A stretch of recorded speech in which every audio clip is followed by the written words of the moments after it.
Hey everybody, we're ready to go with week 5. Week 5 is about manufacturing and its intersection with the supply chain.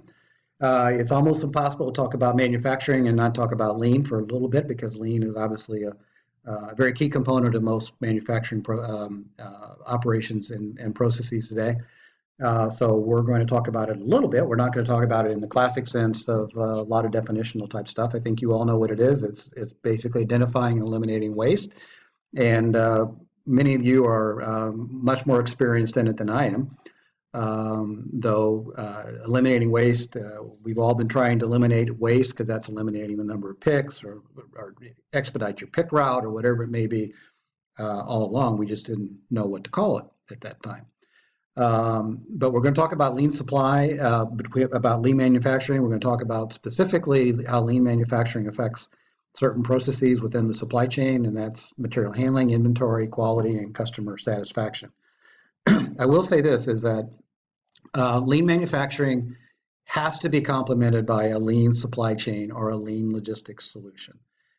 If you can't do lean manufacturing without lean logistics, and I'll share an example with you during the course of the discussion here. But the two go hand in hand, and it's important that everybody who's involved understands that, and that you work together to do that. That's much easier said than done, because sometimes this linkage is not nearly as well understood. So look at this as an opportunity as well. Okay, the SCORE model. A lot of you have studied the SCORE model or are familiar with the SCORE model. A model built between P&G and Walmart years ago, and really was tough to implement below a company of those sizes. There's not a lot of implementations of the SCORE model that I'm aware of, but the whole idea behind SCORE is what you see here, these 5 items, and I've highlighted the 4 that really are impacted by lean. So it's source, make, deliver, and return, and we'll talk about return here in a little bit too, and much more in week 8. So in week 1, we talked about the fact that going forward, supply chains, companies are going to compete on the basis of their supply chain. I think as you watched what's happened here, as we've migrated more towards services and away from manufacturing. So let me clarify one thing. When we talk about services, and the Department of Commerce reports services, Amazon is a service. So just so you understand, when you're looking at services as a category, you're looking at Amazon. Amazon is not sitting in retail; it's sitting in services. So just for your edification, if you will. So I absolutely agree with this, that companies will compete on the basis of their supply chains, and I think that's really exciting.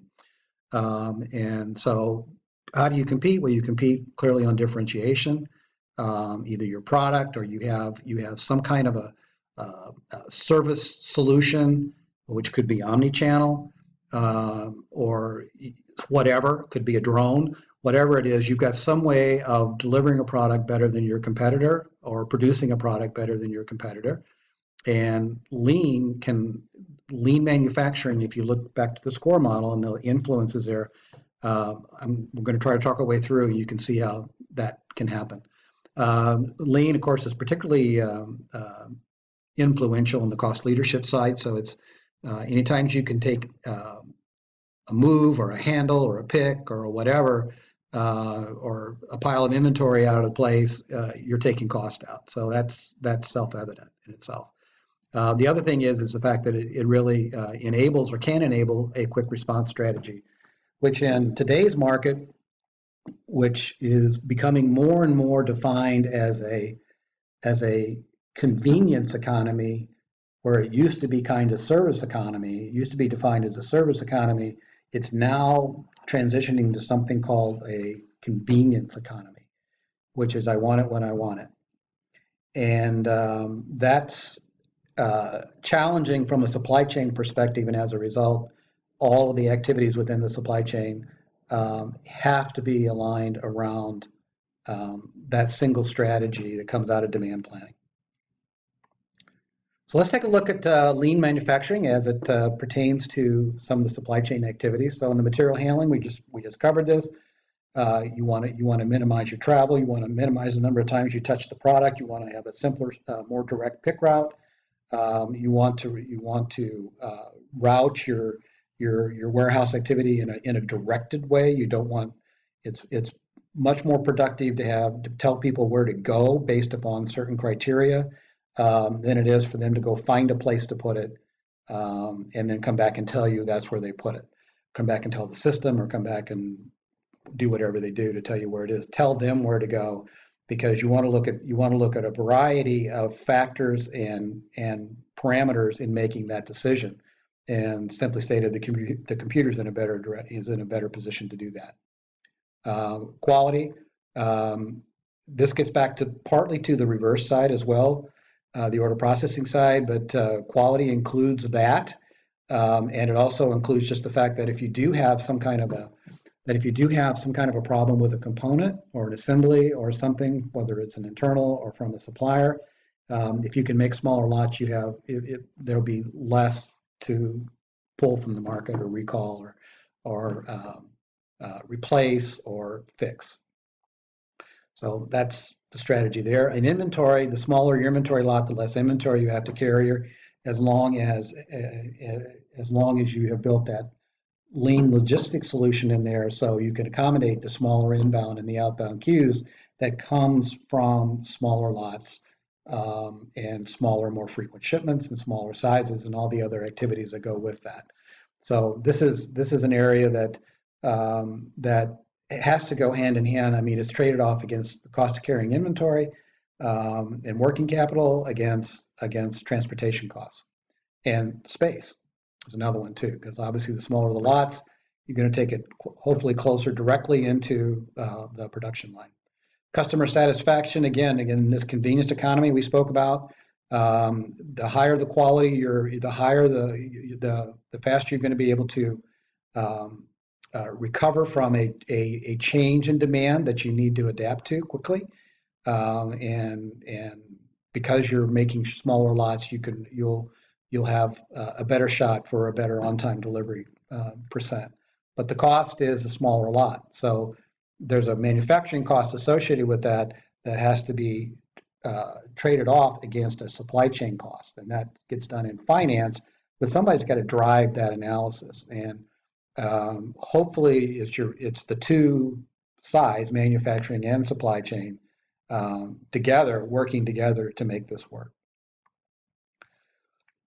So we're trying to get rid of non-value added activities from the customer standpoint, because obviously there's a cost element associated with it if you don't. And so we're going to look here at these four things: procurement, warehousing, transportation, and order processing. So in terms of procurement, the goal here is exactly what we spoke about last week, is that we move to a supplier relationship model where there's one point of contact. That one point of contact, as we explained last week, is in procurement, should be in procurement.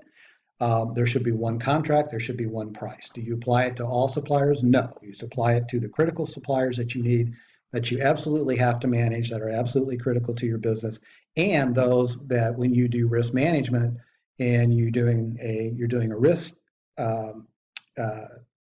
process flow, that you're identifying where that risk exists, and it doesn't exist necessarily in a supplier, though it could, or it could exist in a supplier's supplier. So and upwards. So this is one of the things that you definitely want to look at, and you manage this through technology. And the technologies, these are different kinds of technologies. We've talked a little bit about all these. We talked about reverse auction last week.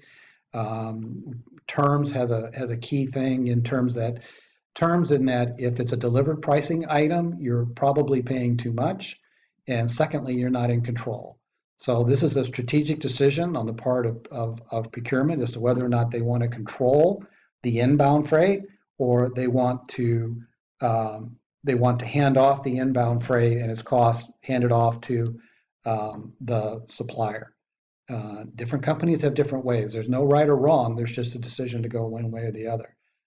But you need to analyze it, and if the company comes back and says we've got to find some way to take cost out, this is an area you should look at. You should look at any supplier who's got delivered terms, because there's a premium that's being affixed on the supply chain side for that service. It can be a profit for them. In some cases, I've seen, this is true, where the price of the product was basically a break even from a manufacturing standpoint, and the profit came out of the supply chain adder.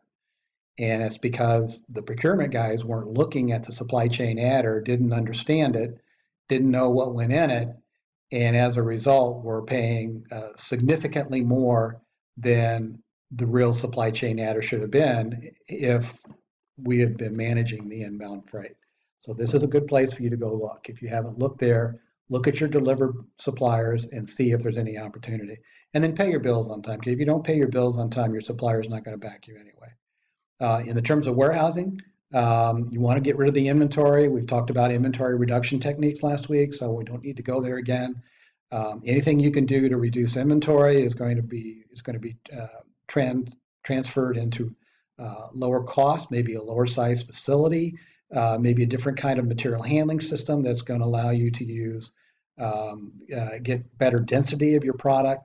And of course, the inventory stratification, which is don't manage all inventory in the same way, manage it based upon its contribution and its importance. And I think we banged that around too. And then cross-docking is a technique. We spoke about that as well. The cross-docking is you don't put inventory that you're waiting on into storage and then pick from storage. You move it directly from the receiving dock right to a forward pick area and immediately start to fill it from the forward pick area. So the same thing applies with establishing a forward pick. It's not a cross dock, but it's the same idea that if you have some number of orders for the same product, let's say you have a back order situation and all of a sudden you got the back order product and you know you're going to have fewer cartons that you have to ship out. So just put a forward pick area, set up a forward pick area in your packing, close to your packing area, and just move it there and pick from there.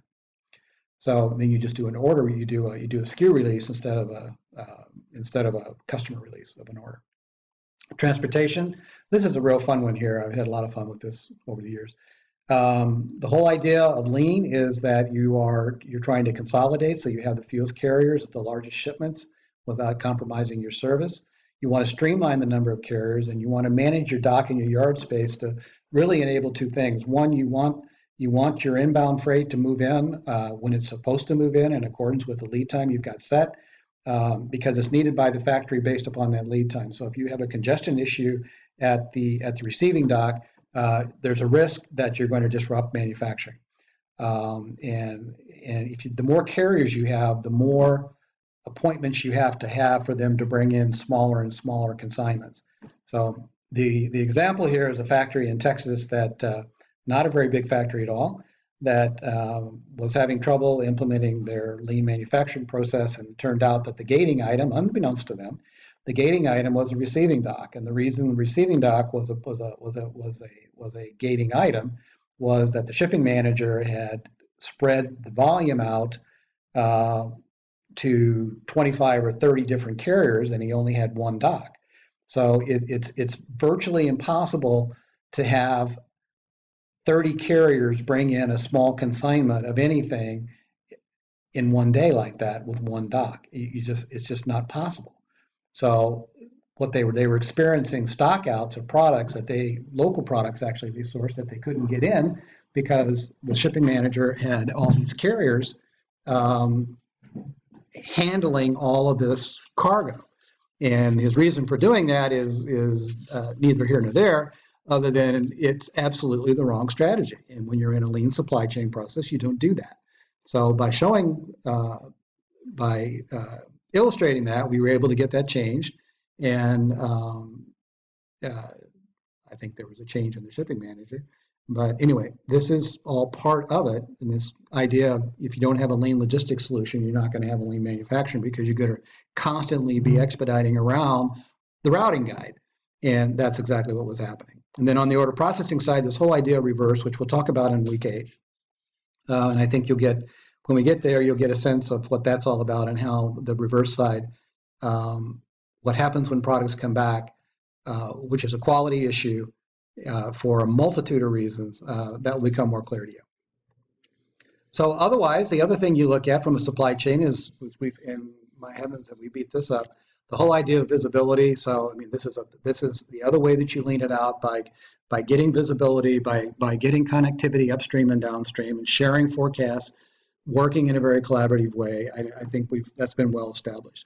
The inventory flow and scheduling gets back to, if you have parts that you need, or if you have work in process that you need, your ability to manage that from not only the logistics standpoint, but to also be sure that it gets to the line when it needs to get to the line.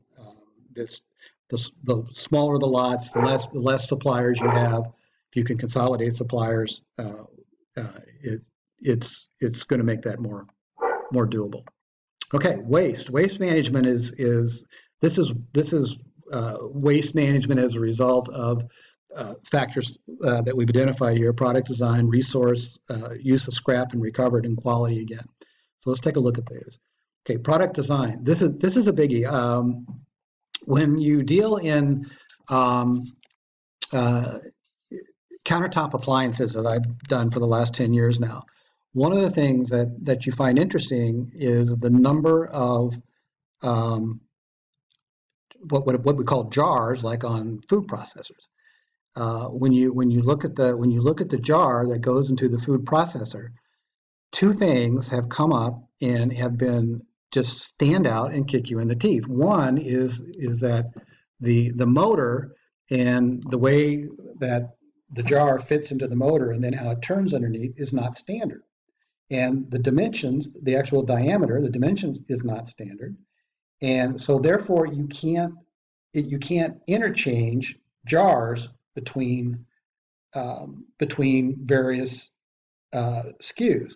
So from a productivity standpoint, you have two different types of motors, and they're the same horsepower. It makes no, and you have different sizes of jars, which can be an aesthetic thing. It's cosmetic. It's not needed from an engineering standpoint, but it complicates things if they're not interchangeable or interoperable. So the ability to take that jar and put it on another product, if you're out of the jar that you typically would put on it, which we call that interoperability, the ability to interchange that or substitute that causes for lots of different parts. The same with fasteners. Fasteners, it's amazing how many different fasteners, and even corrugated cartons, for 1/16 of an inch, you'll have a different SKU. And that's something that you need to work with and standardize. Okay, but you can't do that if you don't have data. So you need to have some kind of a material information network that allows you to capture the exploded parts and start to work on the ones that you can, like fasteners is a classic one. Talking about screws and bolts and stuff like that. You know, you for a very minor dimension, you have a different kind of an additional SKU. So why not make the thread just standardized around a certain size, and then you can use that bolt or that screw or whatever across multiple products. So that's interoperability and substitution. Again, resource, you want to recycle where you can, instead of throwing it into the landfill, because you have to pay to throw it into the landfill. In the recycling world, there was a time when basically you could sell most recycling, particularly most metal recycling and plastics recycling. You can still sell certain components like copper, for example, and gold, but stainless steel and stuff like that is still pretty low end, and you may not be able to do that now. But this is very cyclical. But you should be looking at recycling and being able to get paid for your waste if you can. Obviously, this gets back to the classic one is peanuts, the packaging peanuts, which you can't do anything with except reuse them. Uh, Use paper packaging as done agents because you can recycle it, or you could reuse it, or you could do something else with it besides what you can do with plastic peanuts, which are prohibited in a lot of places. And just that's one example. I'm sure you got many. Um, Oops, sorry. Scrap, keep doing that. Scrap, same way. Scrap product can be reused. It's very possible. Actually, we had a client on the reverse side that the quality of their plastic was so high that we were able to get it to grind it, and it turned back into plastic pellets that the company then bought back and used in their primary molding function because the quality of the plastic was so high. So there is something to be said about that too. You can buy cheap plastic, you can buy expensive plastic. I'm not saying you should do one versus the other, but you should look at which one makes sense. So if you do have to scrap it, can you reuse it? Can you reuse it in some kind of an aggregate, for example? Plastic actually goes into concrete. So as a as a adhering substance. So and returned, most products that come back are not for mechanical and design failures. We'll talk about that separately. Just a little number, just a little factoid: 30% of e-commerce shipments are returned, and the amount of returns is equal to that we get on an annual basis is equal to everything we basically ship e-commerce. So the returns includes brick and mortar, but it's the return volume is equal to everything we sell in e-commerce. So this is something that becomes a data mining exercise, and that's how we're going to talk about it in week 8. And then in quality again, you have to focus on the finished product. So you have to look at if they may make it cheaper, but if the return rate is double digit, you've defeated the purpose. If it doesn't come in on time, you've defeated the purpose. If it's not up to standard, you've defeated the purpose. If the carriers are being used on a delivered basis, don't deliver or are not financially sound, like Hanjin, for example, you defeated the purpose. So supply chain is all about customer satisfaction. Manufacturing is too, but the execution is done by the supply chain side. Okay, so I don't know if you know, but there is such a thing called a manufacturing day. Manufacturing day is the first Friday of every year in October. That is Charlotte, who is greeting the mailman. Undoubtedly, that's what that is. So there was a manufacturing day in the first week in October. And we need help in manufacturing, there's no question about it. So when we look at manufacturing, keeping in mind that GDP is now pretty well stabilized around 2 points on an annual basis, up or down 2 to 2.5. I think Q3 came in at 3, at least without any revision to it. The unrevised came in at 3. If it gets revised, I don't really know. But I think overall you're looking at like a 2.5. It's been a 2.5 now for almost 5 years. So here's what we need to be thinking about. This is one of the ways for Manufacturing Day. These are some of the things that we should be looking at, and we're going to look at these next. One is the true cost of offshoring. We're going to talk about that next, so I'm not going to go into it. And then the total cost of ownership. But in essence, we want to take a look at the risk of it, and we want to look at really what is the total cost of ownership of offshoring. And that then includes the ideas of lean. Okay, if we change suppliers and we can reduce the supplier inventory pipeline down by X, what happens? There's a lot of duplicate regulations out there. This administration has been very heavy on regulations. Some are certainly well-intentioned and some are not. And so we do have duplicate sets of regulations. We have duplicate taxes now, duplicate everything. So there's a lot of duplication there that needs to be cleared out. That would streamline a lot of manufacturing. We need to encourage technology and automation, STEM. We need to encourage STEM programs. That's one of the skill sets that we're missing. We need to start to use community colleges for career fairs and career centers. Um, there's a population that uh, would like to work, who needs to have some skills sets updated, um, and this is the classic place to do it, is right here. And yet they're not getting the funding they need in order to do that right now. R&D, as you may have read or may know, business investment has been one of the drags on GDP for the past few quarters. Business simply is not investing or reinvesting into R&D, and it's crucial to the country and its ability uh, to have productivity gains, that R&D continue to be continues to be targeted. The other thing we're seeing is this, and this is kind of interesting, is this whole idea of regional centers of expertise. Without a doubt, you can look for what's the regional center for information technology, and you can name several. What's the regional center for medical device technology, and you can name several of that. The same thing is true with manufacturing. The same thing is true with other types of activities. Um, this idea of regional centers, because what happens is jobs coalesce around those regional centers, transportation coalesces, supply chains, that is suppliers, coalesces around it, and the information backbones that support all that. So what you have is you have this migration into these regional centers, and this is actually taking place today. And what's being left out is rural America. So if you're outside of a metro area, significantly outside of a metro area, and you're not willing to go to the metro area, you're being left out.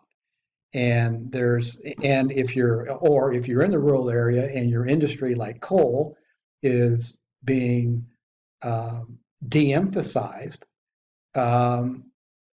both from a regulatory standpoint as well as from a governmental standpoint, and even a consumer standpoint, or from a consumption standpoint, then yeah, it's going to be real. It's going to be real problems. And then the last one is this infrastructure investment, and both of the candidates have indicated a desire to do infrastructure investment, but I would suggest to you that it's potentially misallocated, and we aren't going to go into that in this class, but we have to fix the roads. Of that, there's no question, but there's simply not enough money to encourage other types of infrastructure that needs to be looked at, such as high-speed rail for freight, not for passengers, but for freight. There's things that are being considered out there, but that's an example of one that needs to be fixed. And the other one is simply we need to have more regional solutions rather than state solutions. And states don't always work together, and we need to have regional solutions that may be across multiple states in order to really maximize our return. So that's it for A. So we'll stop here. And